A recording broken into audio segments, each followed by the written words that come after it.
Welcome to Just the Word, where we're reading through the Bible in 1 year. And I'm Net.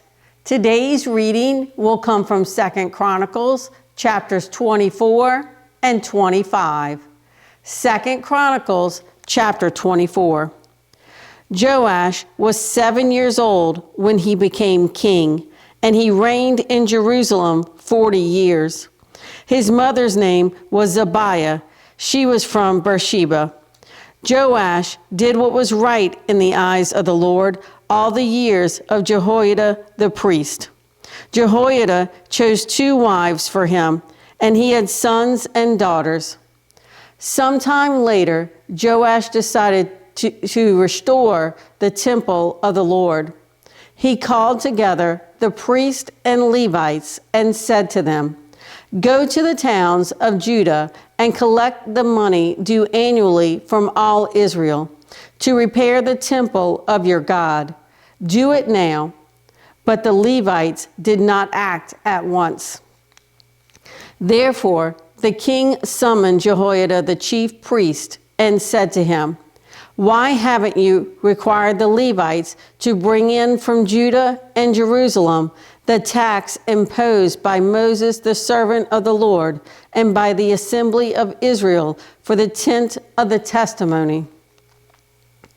Now the sons of that wicked woman, Athaliah, had broken into the temple of God and had used even its sacred objects for the Baals. At the king's command, a chest was made and placed outside at the gate of the temple of the Lord.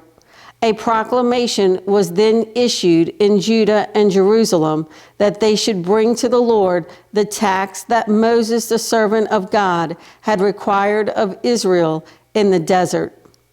All the officials and all the people brought their contributions gladly, dropping them into the chest until it was full. Whenever the chest was brought in by the Levites to the king's officials, and they saw that there was a large amount of money, the royal secretary and the officers of the chief priest would come and empty the chest and carry it back to its place. They did this regularly and collected a great amount of money. The king and Jehoiada gave it to the men who carried out the work required for the temple of the Lord. They hired masons and carpenters to restore the Lord's temple, and also workers in iron and bronze to repair the temple. The men in charge of the work were diligent, and the repairs progressed under them. They rebuilt the temple of God according to its original design and reinforced it. When they had finished, they brought the rest of the money to the king and Jehoiada, and with it were made articles for the Lord's temple, articles for the service and for the burnt offerings, and also dishes and other objects of gold and silver. As long as Jehoiada lived, burnt offerings were presented continually in the temple of the Lord. Now Jehoiada was old and full of years, and he died at the age of 130. He was buried with the kings in the city of David because of the good he had done in Israel for God and his temple. After the death of Jehoiada, the officials of Judah came and paid homage to the king, and he listened to them. They abandoned the temple of the Lord, the God of their fathers, and worshipped Asherah poles and idols. Because of their guilt, God's anger came upon Judah and Jerusalem. Although the Lord sent prophets to the people to bring them back to him, and though they testified against them, they would not listen.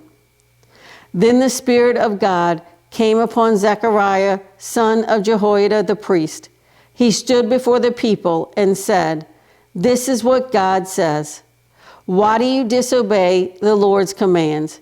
You will not prosper. Because you have forsaken the Lord, he has forsaken you." But they plotted against him, and by order of the king, they stoned him to death in the courtyard of the Lord's temple. King Joash did not remember the kindness of Zechariah's father Jehoiada had shown him, but killed his son, who said as he lay dying, "May the Lord see this and call you to account." At the turn of the year, the army of Aram marched against Joash. It invaded Judah and Jerusalem and killed all the leaders of the people. They sent all the plunder to their king in Damascus. Although the Aramean army had come with only a few men, the Lord delivered into their hands a much larger army. Because Judah had forsaken the Lord, the God of their fathers, judgment was executed on Joash. When the Arameans withdrew, they left Joash severely wounded. His officials conspired against him for murdering the son of Jehoiada the priest, and they killed him in his bed. So he died and was buried in the city of David, but not in the tombs of the kings.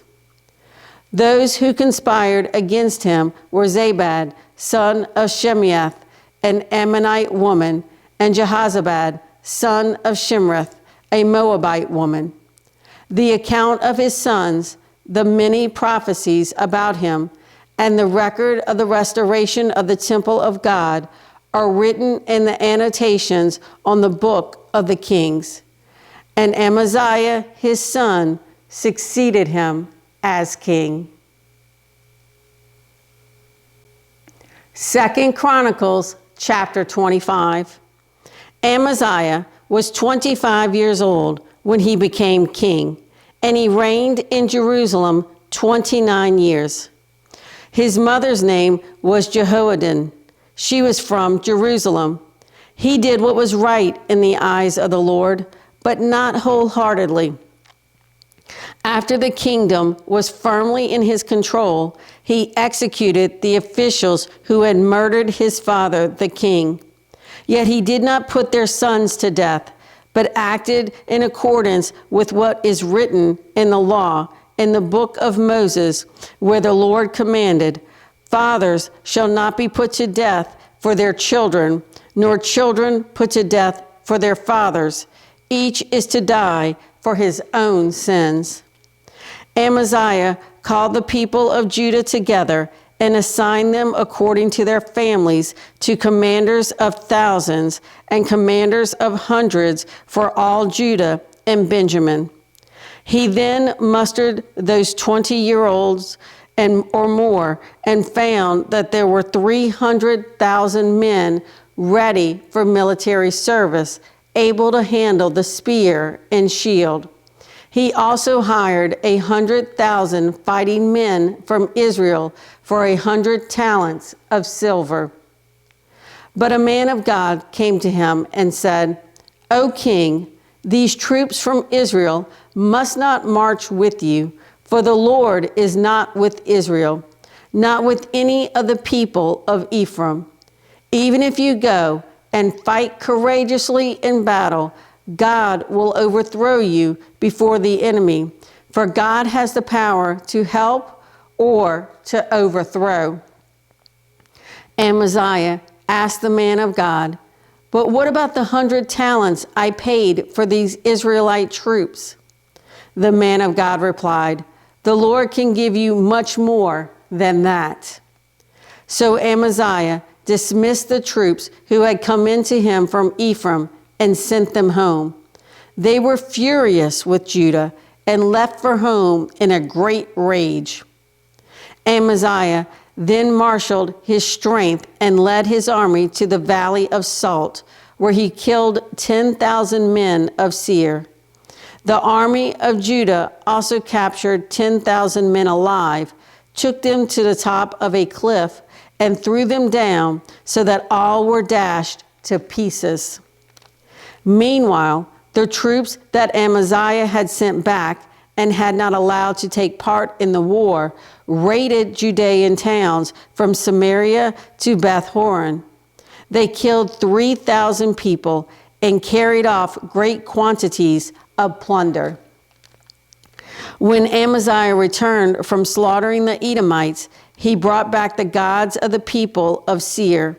He set them up as his own gods, bowed down to them, and burned sacrifices to them. The anger of the Lord burned against Amaziah, and he sent a prophet to him who said, "Why do you consult this people's gods, which could not save their own people from your hand?" While he was still speaking, the king said to him, "Have we appointed you an advisor to the king? Stop. Why be struck down?" So the prophet stopped, but said, "I know that God has determined to destroy you because you have done this and have not listened to my counsel."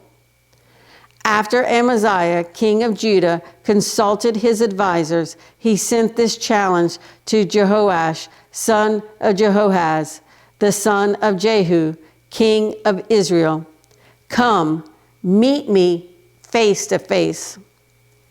But Jehoash, king of Israel, replied to Amaziah, king of Judah, "A thistle in Lebanon sent a message to a cedar in Lebanon.